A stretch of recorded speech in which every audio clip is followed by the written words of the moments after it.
북한 원전 건설이 정부 정책으로 비리에 추진됐다는 야당의 주장 사흘도 못 가 사실이 아닌 것으로 밝혀졌습니다. 과거에 북한 원전 건설을 추진했던 김영삼 정부, 거론했던 이명박 박근혜 정부 이적행위라고 생각하는지,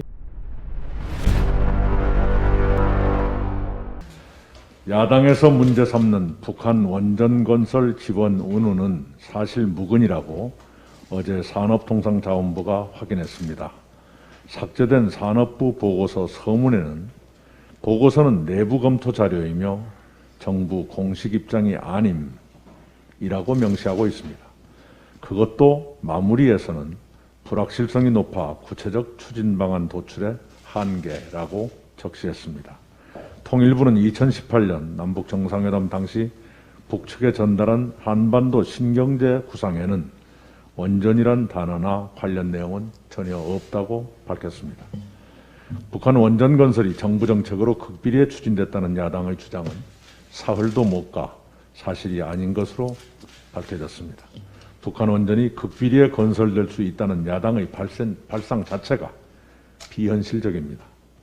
야당의 문제 제기는 처음부터 가짜 쟁점이고 상상 쟁점이었습니다. 북한 원전 건설은 1994년 북미 제네바 기본 합의서에 북한 비핵화를 위한 국제사회의 보상책으로 등장했습니다. 그에 따라 김영삼 정부 때 미국 주도의 캐도 사업이 시작돼 공정 30%까지 진행됐으나 좌초했습니다. 그 후 이명박 박근혜 정부 때도 국내에서 거론됐으나 남북한 양자 협력 사업으로 논의되지는 않았습니다.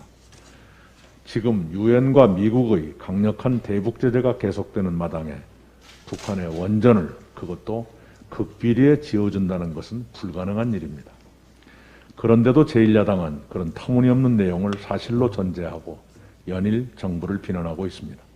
야당의 서울시장 예비 후보들까지 가세하고 있습니다. 과거에 북한 원전 건설을 추진했던 김영삼 정부, 거론했던 이명박 박근혜 정부의 일을 이적행위라고 생각하는지 야당에 되묻고 싶습니다. 선거만 닥치면 색깔론을 들고 나오는 낡고 저급한 정치를 야당은 지금도 되풀이하고 있습니다.